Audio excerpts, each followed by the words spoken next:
अस्सलाम वालेकुम दोस्तों, एक और वीडियो में I welcome all of you. दोस्तों बात करेंगे आज आप इस वीडियो में AMU BCom एंट्रेंस 2024 के बारे में। आज की इस वीडियो में मैं आपको सॉल्व करके दिखाने वाला हूं दोस्तों बिजनेस वाला पार्ट। बिजनेस स्टडीज़ के 15 सवाल दोस्तों आते हैं, मैं समझा दूंगा उनको क्या क्या उनके आंसर होंगे, कैसे होते, सारी बात आपको वीडियो में मैं बताने वाला हूँ। सब्सक्राइब नहीं किया तो प्लीज़ कर लें, बेल आइकन दबा दें कि वीडियो आप तक टाइम पर पहुँचेगा। आपको 2025 के लिए कोचिंग ज्वाइन करनी है BCom की, नंबर आपको दिया होगा स्क्रीन पे। आपको बेस्ट नोट्स चाहिए, नंबर दिया है स्क्रीन पे, आप मुझे कांटेक्ट कर सकते हैं। आप नोट्स भी ले सकते हैं, आप कोचिंग भी ज्वाइन कर सकते हैं ऑनलाइन ऑफलाइन। अगर आपने हमें सपोर्ट किया 100% तो आप ज़रूर टेस्ट क्वालिफाई कर जाएंगे, लेकिन ध्यान रहे बिना आपकी सपोर्ट के पॉसिबल नहीं होने वाला है। सवाल आपको देखेंगे स्क्रीन पे, वीडियो देखें पूरी, काफ़ी हेल्पफुल आपके लिए होने वाली है। तो पहला सवाल अब आपको दिख रहा होगा आपकी स्क्रीन पे, window dressing is applied in case of. तो विंडो ड्रेसिंग क्या होती है? विंडो ड्रेसिंग का मतलब होता है कि कोई चीज़ इतनी बहुत अच्छी नहीं है लेकिन आप उसको बड़ा अच्छा करके दिखाते हैं, जो कि अक्सर आपने देखा होगा बिज़नेस में ये इस्तेमाल होता है कि, और ये टर्म जो है आपका इस्तेमाल होता है अकाउंटिंग में। आपके अकाउंट्स ख़राब हैं, आपको लॉस हुआ है या आपने कुछ छुपा लिया, कुछ ये कर दिया, कुछ वो कर दिया, इस टाइप से तो बिज़नेस में ये जिनका भी होता है वो सभी करते हैं। इससे कोई शायद ही कोई ऐसा हो जो इससे बचता है। तो ये किस केस में उससे अप्लाई किया जाता है? सो विंडो ड्रेसिंग आपके ऑप्शन है sales, promotion, advertising, personal selling, all the अब सब आपके एडवर्टाइजिंग में तो खाली आप बताते हैं अपने बारे में। दोस्तों जब आप जाके सेल करते हैं ना, मतलब पर्सनली जब जाके सेल करते हैं तो दोस्तों वहाँ पर आप इसको अप्लाई करते हैं, क्योंकि वहाँ पर आप कस्टमर सीधे बात कर रहे होते हैं, आप वो सवाल भी आपसे पूछ सकते हैं। तो इसमें ऑप्शन सी दोस्तों इसका सही आंसर होगा, पर्सनल सेलिंग के केस में दोस्तों इसको अप्लाई किया जाता है। लेकिन इसमें उसको काफ़ी क्लोज है, बहुत सारे लोगों को इसका आंसर डी भी, इसका आंसर कहीं ना कहीं हो सकता है क्योंकि सेल्स में भी, सेल्स के जब आप प्रमोट करते हैं वहाँ भी कई सारे आप चीज़ें दोस्तों जो है वो कर सकते हैं। एडवर्टाइजिंग में दोस्तों मुश्किल है क्योंकि एडवर्टाइज तो आप अपने बारे में करते ही करते हैं दोस्तों, इसलिए इसका आंसर ज़्यादा क्लोज होगा, वो option C is the right answer. So next सवाल आपको आया था, which of the following is not an element of delegation. तो आपका डेलीगेशन का मतलब क्या होता है? जब आप अपनी पावर किसी के साथ शेयर करते हैं, मतलब कुछ काम किसी और को देते हैं कि एक लिमिट तक कोई और बंदा भी उस काम को कर सकता है, तो उसको बोलते हैं डेलीगेशन। और ये सारे जो है बिजनेस में होता है कि सारे काम टॉप लेवल पे नहीं होता, नीचे भी थोड़ा काम लोगों को डेलीगेट किया जाता है। तो जब आपको डेलीगेशन किया जाएगा तो आपकी जिम्मेदारी भी आएगी, तो ये भी ठीक है, आपकी अकाउंटेबिलिटी भी आएगी, मतलब आप सवाल पूछा जाएगा दोस्तों, उसके बाद आपके पास अथॉरिटी आएगी, वो भी आएगी, तीनों चीज़ दोस्तों होंगी। लेकिन ऑप्शन डी आपको दिख रहा होगा इनफॉर्मल ऑर्गेनाइजेशन, ये इसका एलिमेंट नहीं होगा, इससे इसमें कोई मतलब नहीं है कि जब आपके पास पावर आती है तो आपके पास अकाउंटेबिलिटी आना मैंडेटरी है, लेकिन लोग उसको मानते नहीं हैं, वो सिर्फ पावर को एंजॉय करना चाहते हैं और उसके साथ जो जिम्मेदारी होती है उसको वो जो है always try to shirk it दोस्तों। और आपके पास उसमें अथॉरिटी भी आएगी और रिस्पॉन्सिबिलिटी भी होगी और अकाउंटेबिलिटी भी होगी। नेक्स्ट सवाल दोस्तों आपको तो उसमें ऑप्शन डी सही आंसर है। तो नेक्स्ट सवाल ये कुछ समझाने वाला दोस्तों ये सवाल नहीं है। The famous book the philosophy of management दोस्तों वॉज रिटन बाय, दोस्तों ये किताब जो है ये लिखी थी ओलिवर शेल्डन ने। Option B is the right answer. So next सवाल आपको आता है, ये सवाल दोस्तों को समझाने वाला नहीं है। NSE national stock exchange, NSE क्या होता है? नेशनल स्टॉक एक्सचेंज है, इस पर जो है शेयर ट्रेडिंग होती है। सुना होगा आपने, आजकल तो बहुत ज़्यादा शेयर ट्रेडिंग का जोर चल रहा है, इवन 12-13 साल 15 साल के बच्चे भी शायद शेयर ट्रेडिंग कर रहे हैं। अलग बात है बहुत सारे लॉस ही बुक करते होंगे क्योंकि उनको पता ही नहीं है, लेकिन कर रहे हैं लोग शौक में। तो इसमें का ऑपरेशन कब शुरू हुआ था दोस्तों? ये स्टार्ट हुआ था 2000 में, तो 2000 option B is the right answer.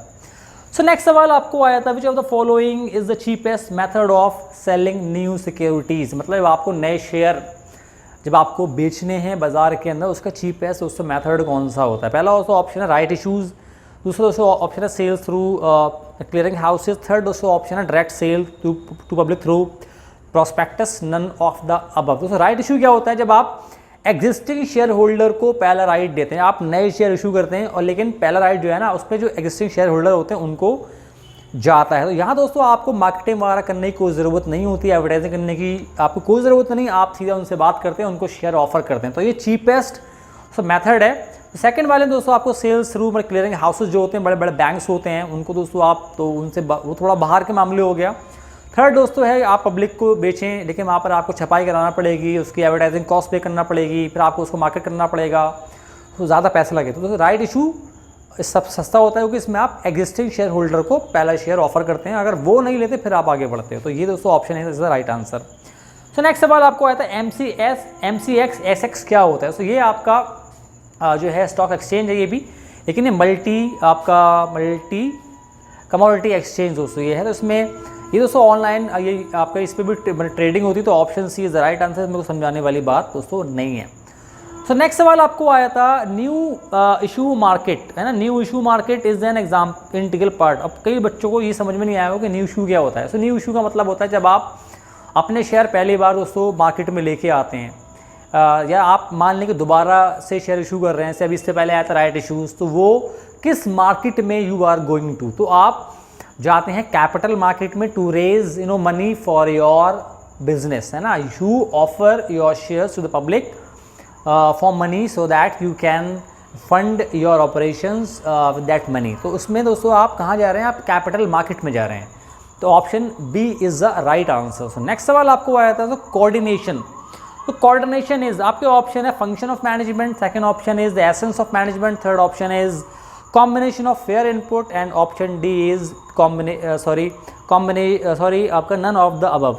Essence है दोस्तों, फंक्शन है, ऑब्जेक्टिव। दोस्तों एसेंस, तो ये इसका आंसर बताता हूँ क्या होता है। इसका आंसर दोस्तों होगा एसेंस। क्योंकि कोऑर्डिनेशन क्या होता है, जब आप सारे जितने भी बिजनेस के डिपार्टमेंट होते हैं they are all working in the same direction, है ना। सब लोग जब एक ही, जब when all the departments of a business have the same goal, है ना, हैव द सेम गोल, तो दोस्तों उसको बोलते हैं coordination. And they are all working towards achieving that goal. तो किसी का कोई डिफरेंट रास्ता नहीं है, सबको एक ही टारगेट है, all are trying to achieve that particular target, तो उसको बोलते हैं हम। तो वो क्या होता है, वो एसेंस होता है। ये बहुत ही अहम है। अगर आप डिफरेंट रास्ते पे आपके जो डिपार्टमेंट जा रहे हैं, then you won't be able to achieve your ultimate target, and उसके बाद क्या होता है, मतलब कॉन्सिक्वेंटली योर बिजनेस में फेल। दोस्तों इसमें option B is the right answer. ये एसेंस ऑफ मैनेजमेंट किसी भी चीज़ का, अगर आप मतलब क्रिकेट एक टीम, क्योंकि जो बिज़नेस है वो भी आपका एक टीम स्पोर्ट ही होता है आमतौर पे। ये क्रिकेट है, अगर आप एक टीम का सब खिलाड़ियों को सेम टारगेट है, जीतना है, हर एक अपना अपना पार्ट प्ले कर रहा है, लेकिन सबका टारगेट सेम है कि we have to win the match, तो आप जीत जाएंगे। लेकिन कुछ अपने मतलब पर्सनल गेन के लिए भाग रहे हैं, कुछ जल रहे हैं, कुछ कर रहे हैं, तो आप हार जाते हैं। तो मैं option B is the right answer. आप समझ गए होंगे। सो मार्केटिंग मिक्स, तो इस सवाल में बहुत सारे बच्चों को दोस्तों दिक्कत आई हुई। तो मार्केटिंग मिक्स का मतलब होता है 4 चीज़ें, इसके अंदर 4P कॉन्सेप्ट बड़ा फेमस है, प्रोडक्ट है, प्राइस है, प्लेस है, प्रमोशन है। इसको बोलते हैं दोस्तों मार्केटिंग मिक्स। ये आप बिजनेस के लिए करते हैं, you have a product, you have a place, you have a price, and you have to promote it. तो अब यहाँ पर दोस्तों ये क्या है, आपके ऑप्शन कॉम्बिनेशन ऑफ डिसिप्लिन है दोस्तों, ट्रांसफरिंग प्रोसेस है, कॉम्बिनेशन ऑफ फेयर इनपुट। अब ये सवाल दोस्तों सिंपल था, लेकिन इसको घुमा के दिया हुआ है दोस्तों। तो यहाँ पर इसका आंसर होगा ऑप्शन बी, ट्रांसफरिंग प्रोसेस। क्योंकि यहाँ पर आप अल्टीमेटली जितना भी काम आप कर रहे हो, तो you are trying to transfer your good to the customer. तो उसके बीच में सारी चीज़ें, you have a product for which you charge a price, and for the जो भी कस्टमर है, अगर उसको जानना है तो आपको प्रमोट भी करना पड़ेगा आपका आइटम, और आपको कहाँ बेचना है, दैट इज कॉल्ड प्लेस। तो ये सब अल्टीमेटली आप कस्टमर के लिए करें। तो option B is the right answer.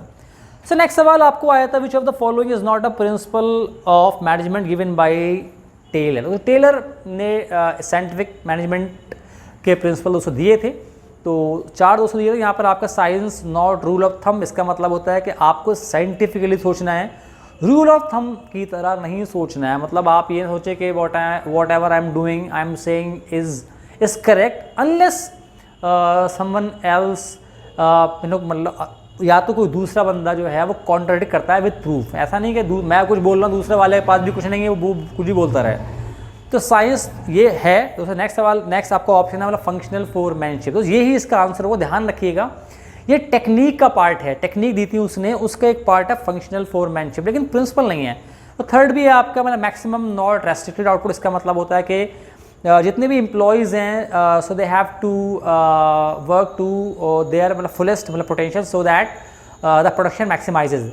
ऐसा नहीं कि आपका जो पोटेंशियल है आप उस तक नहीं पहुंच पा रहे हैं, तो आप क्या होगा, आप पूरे तौर से जो है मतलब कंट्रीब्यूट नहीं कर पाएंगे।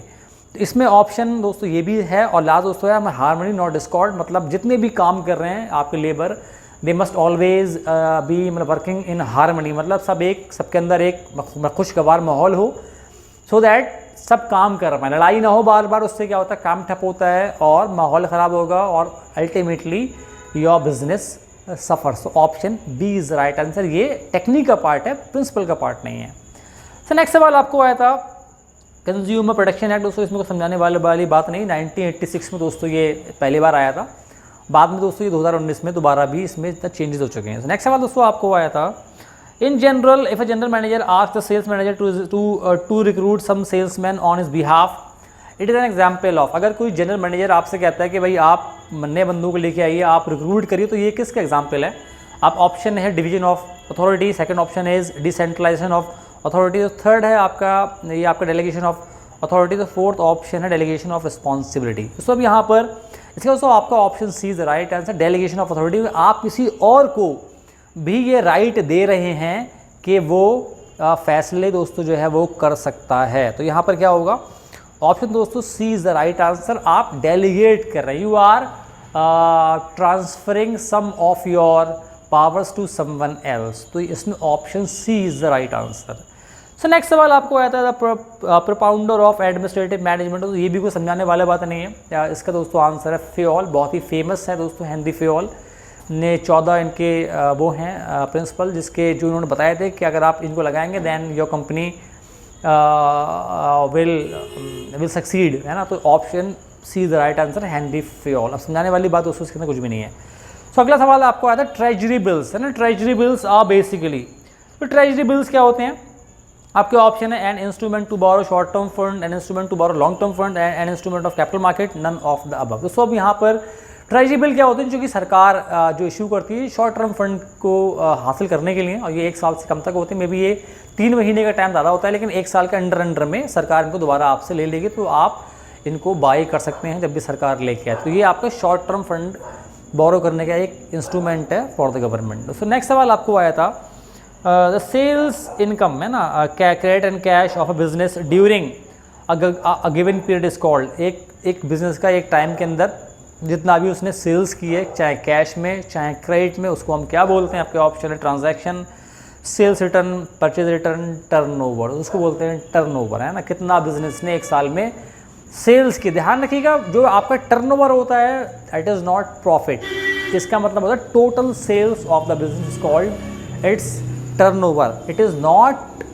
प्रॉफिट। इस बात का ध्यान रखिए। प्रॉफिट सबसे लास्ट में आके बचता है, जब सारे खर्चे वगैरह आप निकाल देते हैं, जो लास्ट में बचता है दैट इज़ कॉल्ड प्रॉफिट। दोस्तों ये था आपके लिए बिजनेस वाला पार्ट। 15 सवाल दोस्तों मैंने आपको यहाँ बताया, समझा भी दी जहाँ समझाने का मौका था। आई होप आपके समझ में आया होगा। कोचिंग दोस्तों आपको ज्वाइन करनी है, नंबर आपको दिया ही होगा, नोट्स लेने वो भी मिल जाएंगे आपको दोस्तों। इसके बाद की मतलब वीडियो में बात करेंगे आपसे इकोनॉमिक्स के बारे में दोस्तों। मिलूंगा आपसे अगली वीडियो में। खुदा हाफिज़।